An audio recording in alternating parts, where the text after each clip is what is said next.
And this right here.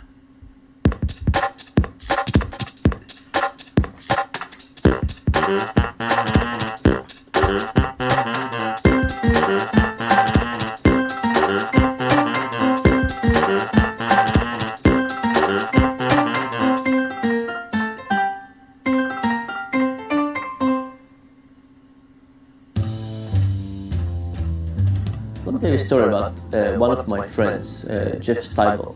And Jeff was trying to sell all kinds of tchotchkes on the web. You know, like little things, flashlights and little electronic gadgets and so on. Things that basically cost about $5. He said, for some people, let me sell these products for $5 and give them free shipping. Other people, let me sell the products for $2.50 and charge $2.50 for shipping. And other people, let me give them the product for free and charge them $5 for shipping. Huge difference. I mean, these are all equivalent. At the end of the day, people would pay $5 for one of these tchotchkes. But in fact, they didn't feel like it. The one where the product was free and shipping was $5 was dramatically more attractive. Something about free, just the idea that something has no negative side, it only has an upside, creates an emotional reaction in us. It makes us value it more.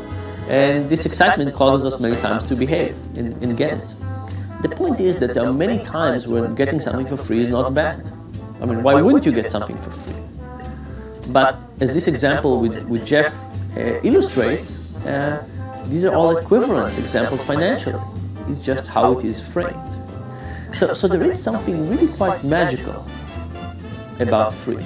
It gives us a certain happiness that we just don't get with other purchases. So imagine that you want people to start using hybrid cars. Do you want to discount the registration or do you want to make it free? Do you want to discount the taxes people pay on their cars or do you want to make it free? The advantage of making something free is a much more powerful card than discounting it. Think about what a great power it is. It means that discounts on prices are great. I mean, they can get people to buy more things, they give more reasons to buy and so on. But a discount to zero is particularly influential. It's particularly big because zero is a different price. In fact, it's not a price. We don't think of zero as having any downside. We don't think of it as having a price. It's all of a sudden free. It's a space by itself.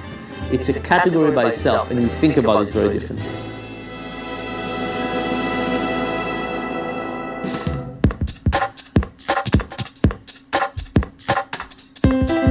This is why businesses sometimes will offload some of their inventory by just making it free, because they know it will ultimately skyrocket demand for the product, and when that happens and everything, and it frees up inventory for the store, it frees up space for the store to sell stuff, and your home gets filled up with cheap plastic, crap and everything.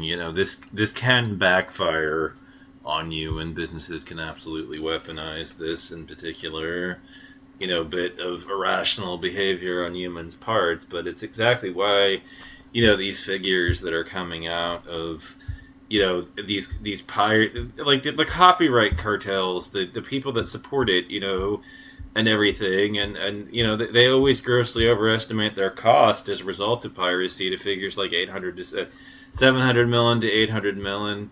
Estimations, but those are all based on, starting assumptions that completely ignore the effect that, something being free has on a person's behavior, which is to say that, if like, I don't really particularly, like, for me, I'm not a big sports fan at all.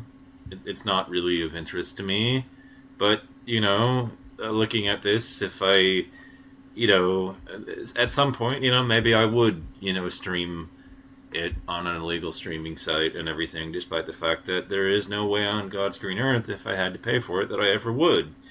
I would have no interest in ever doing that. But the fact that it is free alters the equation in a manner that, makes me disproportionately more likely to actually, watch some of these illegal sports streams, whereas I wouldn't pay for them at all in reality and everything. And, I don't know. I think I have better things to do with my time in reality, but, hey, who knows what the future brings and everything. But